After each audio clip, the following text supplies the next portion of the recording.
బిస్మిల్లాహిర్రహమానిర్రహీం. అస్సలాము అలైకుం వరహ్మతుల్లాహి వబరకాతు. సృష్టికర్త, పోషకుడు, పరిపాలకుడైన ఆకాశాలపైన ఉన్న ఆ ఏకైక దైవం ఆయన పేరుతో ప్రారంభిస్తున్నాం. ఆ ఏకైక దైవానికి అనేక పేర్లు ఉన్నాయి. ఖురాన్ ప్రకారం కానీ, పరిశుద్ధ బైబిల్ ప్రకారం కానీ, మరి వేద ఉపనిషత్తుల ప్రకారం కానీ, భగవద్గీత ప్రకారం కానీ సహస్రనామాలు అంటారు. ఆయనని నువ్వు ఏ పేరుతో పిలిచినా ఆయన పలుకుతాడు. నీకు సహాయం కూడా చేస్తాడు, చేస్తూనే ఉన్నాడు. ఆయన అనుగ్రహం లేనిది, ఆ దేవుడి అనుగ్రహం లేనిది నువ్వు అడుగు వేయలేవు. నీ గుండె ఒక్కసారి కూడా లబ్డబని కొట్టుకోదు. అలాంటి దైవం ఒకే ఒక్కడు అని తెలుసుకోవటమే మానవ జీవిత పరమార్థం. కానీ ఇక్కడ సాతాన్ ఒక అందమైనటువంటి వలని, అందమైన మాయని కప్పి ఉంది. నీకు వల వేసి ఉంది, గాలం వేసి ఉంది. అందమైన మోసం. ఏంటి అందమైన మోసం అంటే, ముందుగా సృష్టికర్తని, నిన్ను సృష్టించిన వాడిని, నీతో పాటు ఈ సమస్త మానవాళిని, నన్ను సృష్టించిన వాడిని ఎవరైతే వింటున్నారో వారు ప్రతి ఒక్కరు కూడా, ఎవరైతే చూస్తున్నారో, ఎవరైతే వింటున్నారో వారు ప్రతి ఒక్కరు కూడా ఆలోచించాలి. ఆలోచించకపోతే దైవం ఎవరో నీకు తెలియదు. అందమైన మోసంలో నువ్వు ఉన్నట్టే. సాయంత్రం సమయంలో గాలాలు తీసుకొని వెళ్తారు, లేదా వలలు తీసుకొని వెళ్తారు, లేదా పొద్దున్నే గాలాలు తీసుకొని వెళ్తారు. గాలాలు అక్కడ వాగులో కానీ, చెరువులో కానీ ఆ గాలానికి ఒక అందమైనటువంటి ఎర్రని కుచ్చి, ఆ ఎర్ర అక్కడ నీళ్ళల్లో వేసి చేపని రాబట్టడానికి ఇలా ఇలా ఇలా ఇలా ఊపుతూ ఉంటారు. అప్పుడే ఆకలితో ఉన్నటువంటి చేప అది ఆహారం అనుకుంటుంది. నాకు ఆకలి అవుతుంది, నాకు ఆహారం దగ్గరకు వచ్చింది, అది ఊరిస్తుంది, నేను తినపోతే ఇంకా నా ఆకలి తీరదు అని చెప్పి పోయి లటుక్కున అలా మింగేస్తుంది, గుట్టుక్కున మింగేస్తుంది. ఆ గాలం దానికి అలాగ అంగిలికి కుచ్చుకొని గిలా గిలా గిలా గిలా గిలా గిలా కొట్టుకుంటుంది. అది దాంట్లోనే సమాప్తం అవుతుంది. జీవితం కూడా అంతే. ఇప్పుడు విన్నాను, నేను ఇప్పుడే మైకులో విన్నాను, అందమైనటువంటి మాటలతో మిమ్మల్ని మభ్యపెట్టి, పుట్టించేవాడు దేవుడా, పుట్టినోడు దేవుడా, నువ్వే ఆలోచించు. నీకు జ్ఞానం ఇచ్చాడు, నిన్ను పుట్టించినవాడు నీకు జ్ఞానం ఇచ్చాడు, నీకు పుట్టించినవాడు నీకు జీవితం ఇచ్చాడు, నీకు పుట్టించినవాడు వేల కంప్యూటర్ల కంటే గొప్పదైనటువంటి మెదడుని నీకు ఆలోచించటానికే ఇచ్చాడు. నేను ఆలోచించను, అందమైన మోసంలోనే పడిపోతాను. ఆ చేప గాలాన్ని మింగినట్టు, ఆ గాలాన్ని మింగల ఎర్రని మింగినట్టు, అది ఆహారం మింగినట్టు మింగి నేను పుట్టించేవాని దేవుడు అంటాను అంటే నువ్వు ఆ మోసంలో, అందమైన మోసంలో ఇరుక్కున్నట్టే కాదు, దాంట్లో మునిగినట్టే, ఇంకా రావు, అంతే. అటు నుంచి అటు నరకలోకానికి పోవటమే తప్ప నీకు స్వర్గలోకానికి దారి లేదు. ఏంటయ్యా అందమైన మోసం. కాబట్టి ఇక్కడ మీరు అందమైన మోసంలో చిక్కుకుంటారో, ఆలోచించకుండా, ఆలోచించి దైవ అనుగ్రహం పొందుతారో అది మీ మీద బాధ్యత అయ్యింది. ఈయనే ప్రతి ఒక్కరి మీద బాధ్యత అయ్యింది. భక్తి చేసే ప్రతి ఒక్కరి మీద బాధ్యత అయ్యింది. భగవంతుని తెలుసుకోవటం ఫస్ట్, భక్తి చేయటం సెకండు. ఇది ఎంతమందికి తెలుసు? నిజం చేదుగా ఉంటుంది, అబద్ధం తీయగా, మత్తుగా, మాయగా, ఆకర్షణగా ఉంటుంది. మీకు ఏది కావాలి? ఒక్కడు చెప్పినా నిజమే, అది 1000 మంది చెప్పినా అబద్ధమే అవుతుంది. ఒక్కడు చెప్పినా నిజమే అవుతుంది. నిజం ఏంటంటే భగవంతుడు ఒక్కడే. ఆయన భూమి ఆకాశాల యజమాని. ఇది గ్రంథాలన్నింటి సాక్ష్యం, ఒక దివ్య ఖురాన్ సాక్ష్యం కాదు, గ్రంథాలన్నింటి సాక్ష్యం. ఇది పరిశుద్ధ బైబిల్ సాక్ష్యం, భగవంతుడు ఒక్కడే.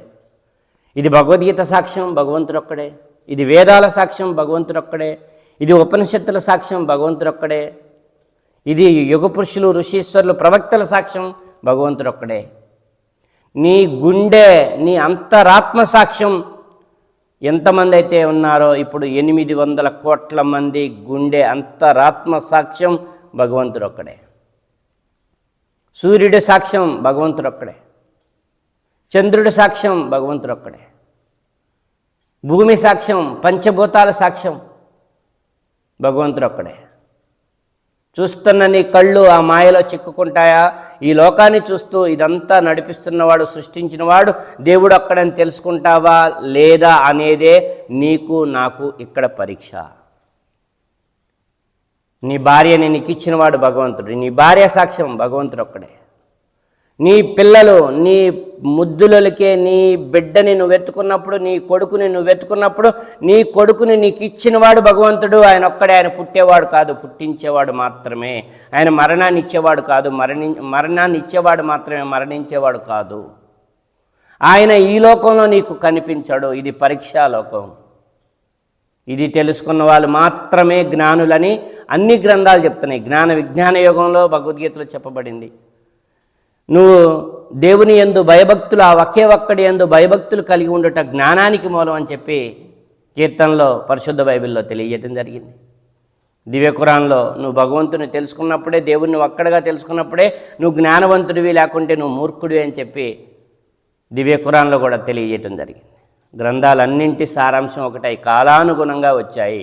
కానీ మనం ఏం చేస్తున్నాం? స్వార్థ ప్రయోజనాల కోసం అందమైన మోసంతో నా దేవుడు వేరు, నీ దేవుడు వేరు, నా గ్రంథం వేరు, నీ గ్రంథం వేరు, నా బోధ వేరు, నీ బోధ వేరు, నా మతం వేరు, నీ మతం వేరు అని చెప్పి మనం విభజిస్తున్నాం. గ్రంథాలు విభజించలేదు, ప్రవక్తలు విభజించలేదు. ప్రవక్తలు అందరికీ ఆజ్ఞ వేశాడు, మీరు రాబోయే ప్రవక్తను మీరు సమాజానికి తెలియజేయాలి. నా తర్వాత ఇంకొక ప్రవక్త రాబోతున్నాడు, నా ముందు వచ్చిన ప్రవక్తలు అందరూ కూడా దేవుడు అక్కడని చెప్పారని చెప్పి ప్రతి ప్రవక్త చెప్పాలని చెప్పి కండిషన్గా దైవం ప్రవక్తలు అందరితో ప్రమాణం చేపించాడు. ఈ భూమి మీదకు పంపించడానికి ముందు ప్రతి చిన్నపిల్లవాడితో సహా, పుట్టేవాడితో సహా, పుట్టినవాడితో సహా, పుట్టి చచ్చిపోయిన వాడితో సహా, ఇప్పుడు బతుకున్న వాళ్ళతో సహా ప్రతి ఒక్కల అంతరాత్మ భగవంతుడు ఒకే ఒక్కడు అని పరలోకంలోనే ఈ ఆత్మ భూలోకానికి రావటానికి ముందే ప్రమాణం చేసి వచ్చింది. ఇక్కడికి వచ్చిన తర్వాత ఈ అందమైన మోసంలో పడిపోయింది. అందమైన మోసంలో గాలం, ఏదైతే చేప నేను చెప్పానో ఆ గాలం పైన ఎర కూర్చబడింది, ఆ ఎర ఊరిస్తూ ఉంది. అది తింటే నా ఆకలి తీరిద్ది, నాకు ఆహారం అనుకుంటున్నావు. అది ఆహారం కాదు, అది ప్రాణానికి ముప్పు, అపాయం. ఆహారం కాదు, అది అపాయం, భయంకరమైనటువంటి అపాయం. ఇది కూడా అంతే. నువ్వు పుట్టించిన వాడిని వదిలేసి పుట్టిన వాడిని దేవుడు అంటున్నావు అంటే నువ్వు ఆ ఎర్రలో పడిపోయావు, ఆ మాయలో పడిపోయావు, అందమైన మోసంలో పడిపోయావు. నీకు కలిసి వచ్చిందా? అది దేవుడి వల్లే కలిసి వచ్చింది. కానీ అందమైన మోసం నీకు ఎక్కడ కలిసి వచ్చిందని చూపిస్తుంది.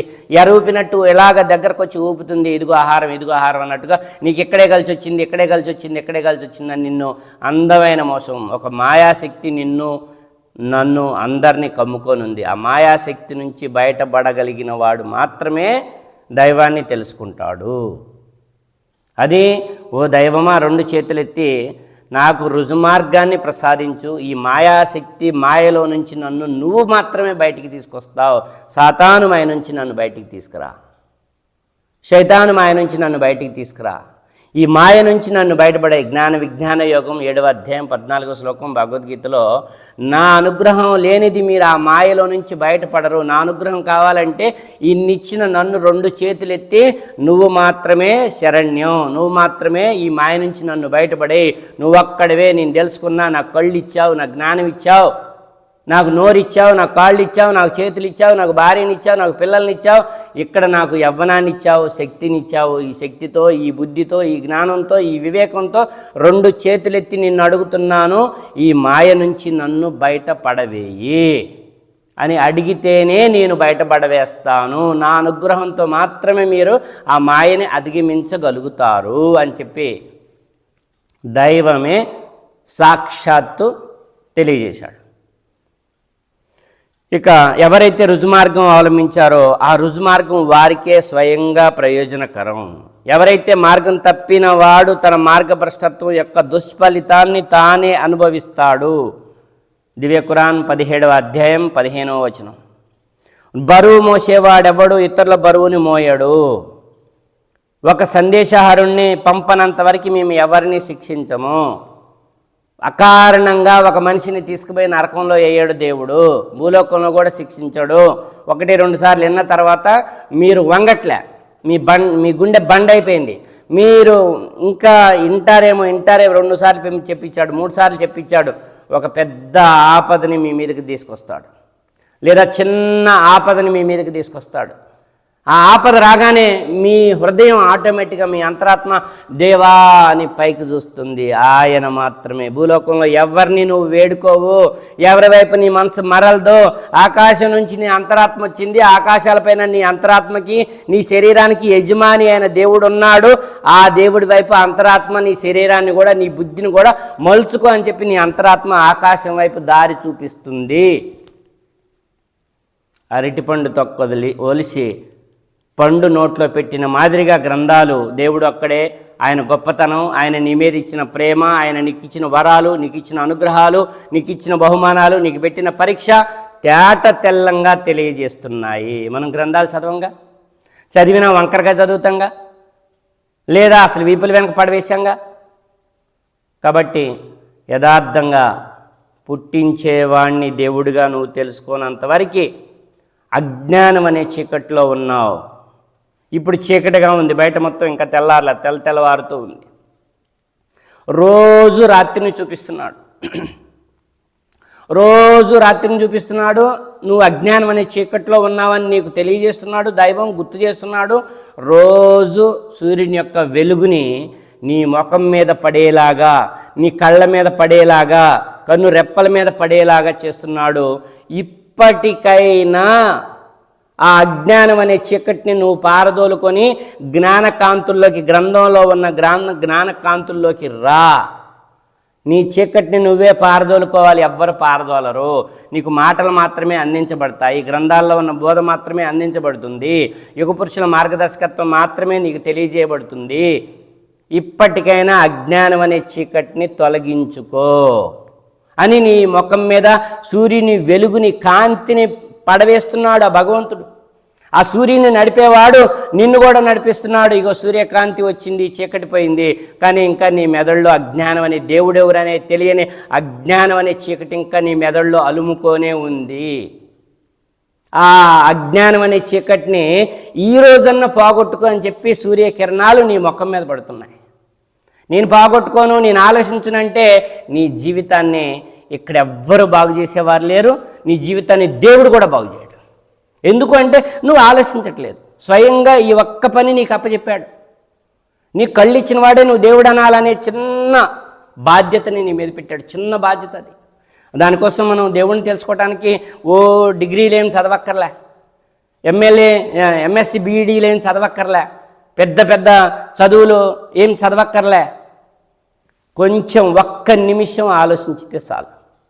నన్ను పుట్టించిన వాడెవరు? ఆయన్ని నేను బ్రహ్మ అనొచ్చు, నేను ఆయన్ని యెహోవా అనొచ్చు, నేను ఆయన్ని అల్లా అనొచ్చు, ఆయన్ని నేను పరమేశ్వర అనొచ్చు, ఆకాశాలపైన ఉన్నాడా అనొచ్చు, దైవమా అనొచ్చు, దేవుడా అనొచ్చు, భగవంతుడా అనొచ్చు. ఆయనకున్న పేర్లన్నీ ఉత్తమమైనవి. కానీ 3 లక్షణాలు. ఆయన పుట్టించేవాడు మాత్రమే. మనకి యేసుక్రీస్తు వారైనా ఇదే నేర్పారు. నేను గురువుని మాత్రమే, నా తండ్రి పరలోకమందు ఉన్నాడు, నా తండ్రి ఏదైతే నాకు ఆజ్ఞాపించాడో అదే నేను మీకు ఆజ్ఞాపిస్తున్నానని ఆయన చెప్పాడు తప్ప నా అంతటి నేనేమీ చెప్పలేను, నా అంతటి నేనేమీ చేయలేనని కూడా ఆయన స్వయంగా ఆయన దేవుడికి దాసుడిగా ఆయన పరిచయం చేసుకున్నాడు. అందరూ అదే, కృష్ణం వందే జగద్గురు, ఆయన కూడా నేను గురువుని అని చెప్పాడు. అర్థమవుతుందా? రాముల వారు కూడా ఒక మంచి మార్గాన్ని, తల్లిదండ్రుల పట్ల ఎలా ఉండాలి, సమాజం పట్ల ఎలా ఉండాలి, అన్నలదమ్ముల పట్ల ఎలా ఉండాలి, ఆస్తి పంపకాల్లో రాజ్యాన్ని త్యాగం చేశాడు. అన్నలదమ్ములకి ఏదైనా సరే త్యాగం చేయగలిగే బుద్ధి పెద్దవాడిగా అన్నలదమ్ములతో ఐక్యత ఎలా ఉండాలి, సఖ్యత ఎలా ఉండాలి, రాముల వారిని చూసి మనం నేర్చుకోవాలి. ఇవన్నీ వదిలేసి నీ దేవుడు అంట, నా దేవుడు అంట, నీది వేరంట, నాది వేరంట, ఇవి నిండుకొండ తొనకదో ఎల్తికొండే తొనికిద్ది అన్నట్టుగా ఏ గ్రంథ జ్ఞానం లేకుండా ఏ దేవుడి జ్ఞానం లేకుండా ఎగిరెగిరి పట్టం అంటారు దీన్ని, అజ్ఞానం అంటారు దీన్ని. అదంతా వదిలేయాలి మనమందరం అన్నదమ్ములం. ఎక్కడ ఏ సంస్కృతిలో ఉన్నా, నువ్వు హిందూగా ఉన్నా, నువ్వు క్రైస్తవుడిగా ఉన్నా, నువ్వు ముస్లింగా ఉన్నా, ఆచార వ్యవహారాలు అలా ఉన్నాయి. కానీ అన్ని గ్రంథాల సారాంశం భగవంతుడు అక్కడ. ఆచార వ్యవహారాలను అనుసరించు, తప్పులేదు. కానీ ఆచార వ్యవహారాల్లో భగవంతుడికి సాటి సమానం కల్పించుకోవద్దు. ఇదొక్కటే దైవం తెలియజేస్తుంది. ఇప్పటికైనా ఈరోజు కాంతిని చూసి, ఈరోజు సూర్యకాంతి నీ ముఖం మీద పడిన తర్వాత ఈ రోజన్నా మేలుకో, లేకపోతే నీ జీవితం పూర్తిగా అంధకారమయం కానుంది. ఉపనిషత్తులు చెప్తున్నాయి, వేదాలు చెప్తున్నాయి. అర్థమవుతుందా? పూర్తిగా అంధకారం నీ వెలుగు అనేది ఉండదు. ఇక మరణం లోపు నువ్వు ఈ సూర్యుని వెలుగు నీ మొక్క మీద పడేసింది భగవంతుడే ఒక్కడే. నా మెదడులో ఉన్న అజ్ఞానం అనే చీకటిని పారదోలుకోవటానికి అని చెప్పి నీకు అర్థం కాకపోతే నీ జీవితం చీకటిమయం కాబోతుంది. అదే నరకం. ఇది భగవద్గీత, వేదాలు చెప్తున్నాయి, ఇది బైబిల్ చెప్తుంది, ఇది ఖురాన్ కూడా చెప్తుంది, ఇది శ్రీకృష్ణ వారే స్వయంగా అర్జున వారితో చెప్తున్నారు. పరలోకం చాలా గొప్పది. పరలోకంలో నీ పరమశాంతిని పొందటానికి నువ్వు ఆలోచించు అర్జున అంటాడు. అదే విషయాన్ని యేసువారు చెప్తున్నారు. అగ్గి ఆరదు, పురుగు సావదు. అర్థమవుతుందా? అలాంటి లోకం ఒకటి ఉంది అని చెప్పి యేసుక్రీస్తు వారు చెప్తున్నారు. అదే విషయాన్ని మహమ్మద్ వారు చెప్పారు. భూలోకం పరీక్ష, ఇదొక అందమైన మాయ, ఈ మాయలో చిక్కుకోవద్దు. బ్రతికున్నంతవరకు భార్యతో ఉన్నా, పిల్లలతో ఉన్నా, ఆస్తితో ఉన్నా, యవ్వనంతో ఉన్నా, ఎలా ఉన్నా ఇదంతా నీకు భగవంతుడు పరీక్ష నిమిత్తం ఇచ్చాడు. ఈ పరీక్షలో పాస్ కావాలంటే ఆయన ఒక్కడిగా తెలుసుకొని ఆయన్ని మాత్రమే సేవించాలి, ఆయన్ని మాత్రమే ఆరాధించాలి, ఆయన మాత్రమే సహాయం అడగాలి, ఆయన మాత్రమే నడిపించేవాడని నువ్వు తెలుసుకొని నన్ను నడిపించు దేవా ఉత్తమమైన మార్గంలో అని అడగాలి. అలాంటి అనుగ్రహాన్ని ప్రసాదించమని నా ఊరందరికీ కూడా ఆ భయంకరమైన అంధకారం అనేటటువంటి నరకదారి నుంచి స్వర్గదారి వైపు మరలించమని మనస్ఫూర్తిగా కోరుకుంటూ, కోమట్లగూడెంలో ప్రతి ఇల్లు సుఖ సంతోషాలతో ఉండాలి, ప్రతి ఇల్లు ఆయుర ఆరోగ్యాలతో ఉండాలని ఇంత శుభోదయాన ఊరందరి కోసం మనస్ఫూర్తిగా దైవాన్ని ప్రార్థిస్తున్నాను. మనందరి దైవం ఆకాశాలపైన ఉన్నాడు. ఇది మాయా జీవితం, ఇది పరీక్షా జీవితం. చిన్నపిల్లలు ఆ చదువులతో పాటు వారు ఏదైతే ఈ లోకం కోసం చదువులు చదువుతున్నారో, 5వ తరగతి, 6వ తరగతి, 10th, ఇంటర్, డిగ్రీ ఏదైతే చదువుతున్నారో, ఇంకా డిగ్రీ పైన చదువుతున్నారో వారందరూ ఆ పుస్తకాలతో పాటు ఆధ్యాత్మిక పుస్తకాల్లో ఉన్న జ్ఞానాన్ని కూడా చదువుకొని తెలుసుకునేటటువంటి అనుగ్రహాన్ని ప్రసాదించమని నేను ఆ దైవాన్ని ప్రార్థిస్తున్నాను. అందరం కలిసిమెలిసి ఉండే అనుగ్రహాన్ని ప్రసాదించమని ఆ దైవాన్ని ప్రార్థిస్తున్నాను. అందరం అన్నదమ్ములమే, ఇక్కడ ఎవరు ఎక్కువ కాదు, ఎవరు తక్కువ కాదు. ఇంకా వారందరికీ మంచి మంచి ఉద్యోగాలు వచ్చి, మంచి మంచి వ్యాపారాల్లో కానీ మంచి మంచి ఉద్యోగాలని ఇప్పుడున్న యువత ఎవరైతే ఉన్నారో, ఉపాధి లేక, డబ్బు చాలా అవసరం జీవితానికి, ఆ ఉపాధి మార్గాల్ని వారికి అనుగ్రహించమని, మంచి మంచి వ్యాపారాల్లో సెటిల్ అయ్యేటటువంటి అనుగ్రహాన్ని ప్రసాదించమని, మంచి మంచి ఉద్యోగాలు వచ్చే అనుగ్రహాన్ని ప్రసాదించమని ఇంత శుభోదయాన ఊరందరి తరపున, ఊర్లో ఉన్న యువత అందరి తరపున మేము ఓ దేవా నిన్ను ప్రార్థిస్తున్నాము, నిన్ను వేడుకుంటున్నాము. ఎంత ఉద్యోగం వచ్చినా, ఏ స్థాయిలో ఉన్నా నిన్ను మర్చిపోనటువంటి సరైన దారిలో మమ్మల్ని నడిపించి, మళ్ళీ ఉద్యోగం వచ్చిందని, డబ్బు వచ్చిందని, వ్యాపారం వచ్చిందని, డబ్బు వచ్చిందని అహంకారంతో, దైవంతో సమానంగా, నీతో సమానంగా అన్నింటినీ నిలబెట్టి మార్గభ్రష్టత్వం, అందమైనటువంటి మోసంలో చిక్కుకోకుండా నువ్వే కాపాడు. అలాగే చిన్నపిల్లలు ఆరోగ్యంతో ఉండాలని, అలాగే భార్యాభర్తల సంబంధం మంచి ప్రేమానురాగాలతో, ఐక్యతతో ఉండాలని, ఉండేలా అనుగ్రహించమని నీతో ప్రార్థిస్తున్నాం, నీతో దుఆ చేస్తున్నాం, నీతో వేడుకుంటున్నాం. అలాగే నీ ఆరాధన కోసం ఎవరైతే తెల్లవారక ముందే దైవాన్ని ఆరాధిస్తారో వారు చాలా ధన్యులు, చాలా గొప్పవాళ్ళు. తెల్లవారక ముందే యుగ పురుషులందరూ కూడా తెల్లవారక ముందే లేచి దైవాన్ని ఆరాధించారు. ఋషీశ్వరులందరూ తెల్లవారక ముందే, ఇంకా చీకటి ఉండగానే, సూర్యుడు రాకముందే దైవాన్ని ఆరాధించారు. నిద్ర లేచి కాలకృత్యాలు తీర్చుకొని, స్నానాది క్రతువులు ముగించుకొని దైవాన్ని ఆరాధించారు. కాబట్టి తెల్లవారుజామున సూర్యుడు ఉదయించకముందే ఎక్కువ మంది లేచి నిన్ను ఆరాధించేటటువంటి అనుగ్రహాన్ని ప్రసాదించమని ఒక పక్షిని చూసి నేర్చుకోమన్నాడు. పక్షి లేవగానే కిసకిసామని అరుతుంది అనుకుంటాం, అది దైవాన్ని ఆరాధిస్తుంది. ఏమని ఆరాధిస్తుందో తెలుసా? దిక్కులు 4 ఉన్నాయి. ఏ దిక్కున నాకు ఆహారం ఉందో నాకు తెలియదు, నాకు నువ్వే దిక్కు, నా ఆహారం ఉన్న దిక్కుకి నన్ను నడిపించు అని చెప్పి ఆ పక్షి దేవుణ్ణి వేడుకొని దేవుణ్ణి ప్రార్థించి అది ఆహారం కోసం బయలుదేరుతుంది.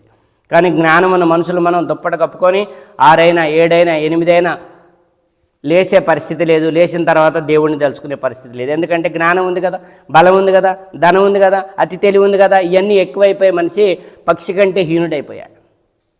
ఓ దేవా, పక్షిని చూసి నా ప్రాణం ఎవరి చేతిలో ఉందో, నా పుట్టుక ఎవరి చేతిలో ఉందో, నా యవ్వనం ఎవరి చేతిలో ఉందో, నా గుండె కొట్టుకోవటం ఎవరి చేతిలో ఉందో, నా కంటి చూపు ఎవరి చేతిలో ఉందో, అలాంటి మహోన్నత శక్తి గలవాడా నిన్ను ఆరాధిస్తున్నాను, నిన్ను అడుగుతున్నాను, ఈరోజు నాకు ఉపాధిని అమితంగా ప్రసాదించు. నాకు ఈరోజు ఎంతైతే ఉపాధి కావాలో, ఎంతైతే ఉపాధి రావాలని ఉందో ఆ ఉపాధిని నాకు నా దగ్గరికి చేర్చు, నా ఆహారం నా దగ్గరికి చేర్చు అని చెప్పి ప్రతి ఒక్కళ్ళు దేవా నిన్ను వేడుకునేటటువంటి అనుగ్రహాన్ని ప్రసాదించమని నీతో ప్రార్థన చేస్తున్నాం, నీతో వేడుకుంటున్నాం. అందరం బాగుండాలి. ఇక్కడి నుంచి ఈ ఊరు ఆడపడుచులు ఎంతమంది అయితే ఇతరుల వాళ్ళకి కోడలుగా వెళ్ళారో, మనవరాలు కోడలుగా వెళ్ళారో ఇతరుల వాళ్ళకి, వాళ్ళందరూ కూడా ఆయుర ఆరోగ్యాలతో ఉండాలని, సుఖ సంతోషాలతో ఉండాలని, నిజమైనటువంటి దైవ మార్గంలో ఉండాలని, సమాజానికి ఆదర్శంగా, వెళ్ళిన ఊళ్ళకి ఆదర్శంగా ఉండేటటువంటి మంచి జీవితం గడిపేటటువంటి అనుగ్రహాన్ని ప్రసాదించమని ఓ దేవా నీతో శరణు పెడుతున్నాం, నీతో మొరపెట్టుకుంటున్నాం. ఆమీన్. తదాస్తు.